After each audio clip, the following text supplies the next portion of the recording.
겨울이 오면 생각나는 음식들이 있죠. 군고구마, 또 뭐 호떡 같은 거요.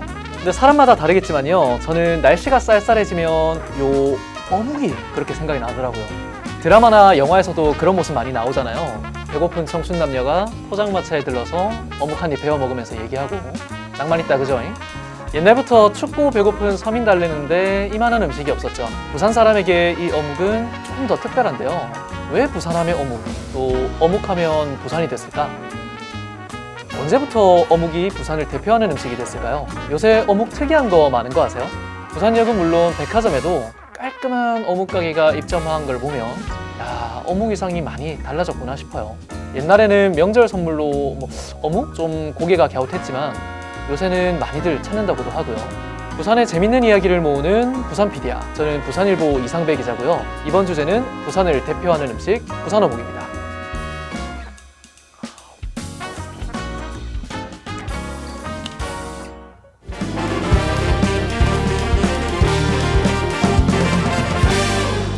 어묵이면 어묵이지 왜 부산 어묵이 특별할까? 부산 소비자연맹이라는 데가 있어요. 여기서 매년 부산을 대표하는 특산품이 뭔지 조사를 하는데요. 피디님, 뭐가 1위일 것 같아요? 고등어? 아, 너무 답정너였나요? 사실 2013년 조사에서는 이 기장미역이 1등이었다고 하는데 2015년 조사부터는 부산 어묵이 쭉 1등입니다. 근데 이 조사가 재밌는 게 부산 사람이랑 다른 지역 사람을 구분해서 조사를 해요. 다른 지역에서는 부산을 대표하는 음식이 뭐냐고 하면 돼지국밥 그리고 어묵 이렇게 해가지고 한 반반 정도 나오거든요. 근데 이걸 부산 사람한테 물으면 어묵을 훨씬 더 많이 꼽아요. 부산 사람들의 어묵 사랑이 느껴지죠? 실제로 부산에서 만들어지는 어묵 양도 어마어마합니다. 전국에 있는 어묵 3개 중에 1개는 부산에서 만들어지고 있거든요. 아무래도 부산이 이제 항구 도시고 전국 최대의 어시장인 이제 부산 공동 어시장의 영향이 있었다고 봅니다.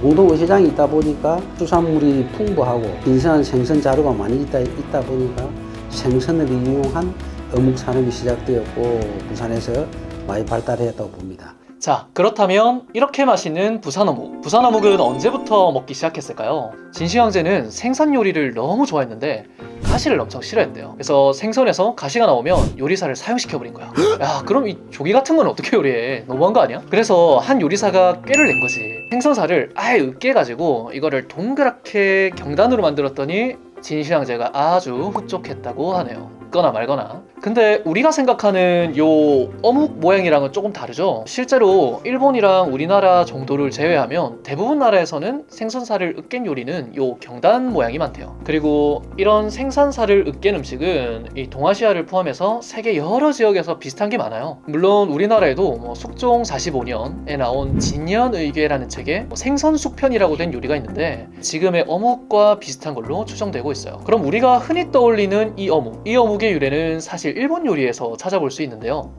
대표적으로 오뎅 그리고 가마보코라는 요리입니다. 근데 방금 뭐가 좀 이상했죠? 잠깐 다른 이야기인데요. 오뎅과 어묵 구분할 줄 아세요? 이거 뭐 같은 말 아닌가 싶으신 분도 계실 거예요. 이게 어묵을 일본어로 하면 오뎅인 줄 아시는 분도 많더라고. 일본에서 오뎅은 냄비 요리 중 하나인데요. 무, 계란, 유구, 어묵 등을 넣어서 국물을 우려낸 일본식 요리. 그러니까 쉽게 말해서 어묵탕 비슷한 겁니다. 근데 왜 우리나라에서는 유독 이 오뎅이 어묵과 같은 말로 굳어졌느냐? 이게 부산은 일본과 지리적으로 가장 가까운 도시잖아요. 그래서 일제강점기 때도 일본 문화와 음식을 빠르게 흡수했는데 이때 들어온 오뎅이 술집에서 안주로 인기가 많았다고 해요. 그때는 생선살이 많이 들어간 고급 음식인데 발음도 좀 쉽고 해서 인기가 많았던 거지. 이게 나중에는 값싸게 만들려고 밀가루를 좀 많이 넣게 되거든요. 그래도 오뎅하면 고급 요리 느낌이 나니까 혼용해서 같이 쓰다가 굳어진 것 아닌가 라는 추측이 있어요. 그 다음 가마보코. 생선살을 갈아서 조미료로 맛을 내고 찌거나 굽거나 튀긴 요리를 뜻해요. 어떻게 보면 이쪽이 더 어묵이랑 가까운 거죠. 실제로 1955년 동아일보에는 오뎅을 꼬치 안주로 가마보코를 생선묵으로 순화해서 부르자는 기사가 나옵니다. 일본은 기본적으로 이제 가마복고라는 제품이 찐 제품입니다. 일본 자체가 폐쇄적인 나라잖아요. 그래서 육류나 이런 것들이 들어오기 쉽지 않던 구조다 보니까 내부적으로 생선을 많이 활용해서 먹자 했고, 생선을 먹는 방식 중에서 보존을 오래 해서 먹을 수 있는 방식이 이 가마복고였습니다. 그거를 고급스럽게 먹기 위해서 오뎅이라는 문화를 만들어서 국물 요리로 이렇게 먹었었거든요. 그런 스타일이 유행했었다면, 저희 나라는 생선을 가지고 튀겨가지고 뜨끈뜨끈한 상태로 해서 먹었던 게, 생선을 그냥 먹으면 또 상한 걸 먹을 수도 있고 사람들이 배탈이 나고 했기 때문에 그게 튀겨서 먹으면 맛도 더 맛있고, 그래서 튀기던 문화가 되게 익숙하게 됐었습니다. 우리나라에서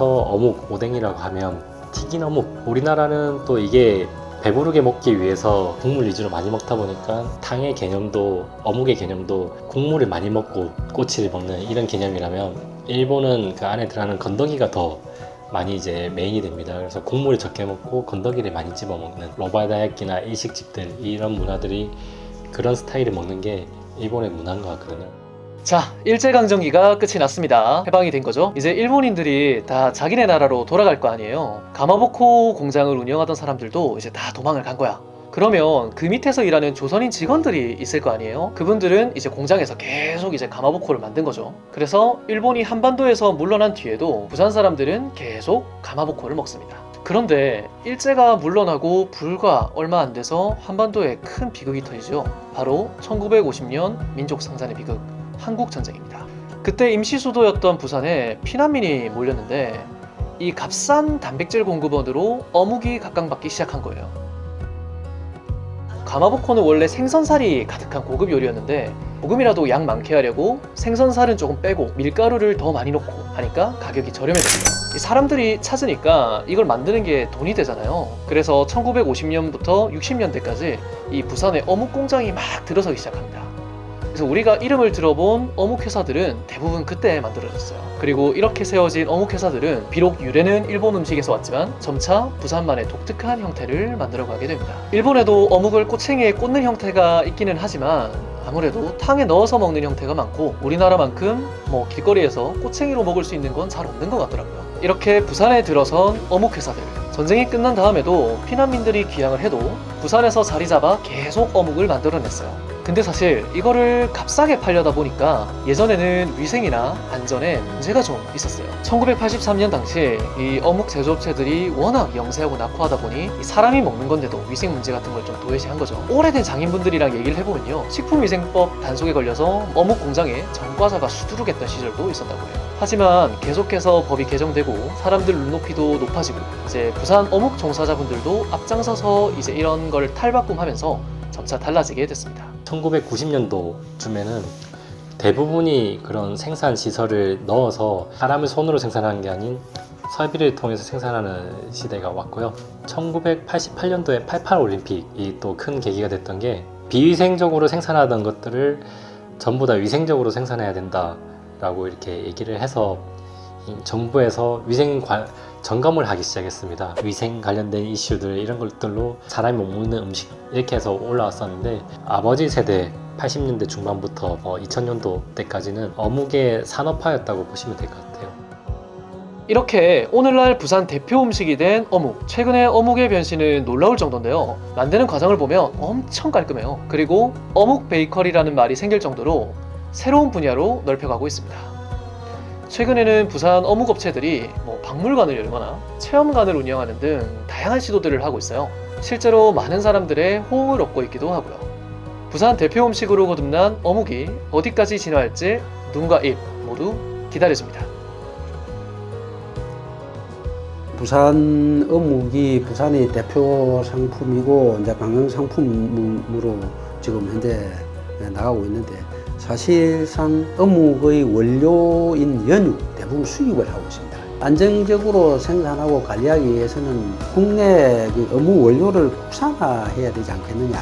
앞으로 인류가 단백질이 너무 중요해질 것 같아요. 그런데 육류뿐만이 아니라 닭고기뿐만이 아니라 수산 단백질도 너무나도 가능성이 많거든요. 그래서 저렴한 단백질 공급원으로, 또 앞으로 어묵 대체 단백질로서 활용할 수 있는 여러 가지 무궁무진한 가능성들을 직접적으로 이렇게 만드는 이런 역할을 함으로써 전 세계 사람들이 수산물을 더 많이 먹도록 만드는 게 저희 목표거든요. 다른 어묵 업체들도 마찬가지로 지금 시장에서 만족하고 안주하는 것보다 더 다양한 가능성들을 가지고 지속적으로 새로운 시장들을 열고 또 문화를 만들어 나가는 게 수산 가공업체로서의 역할이지 않을까 합니다.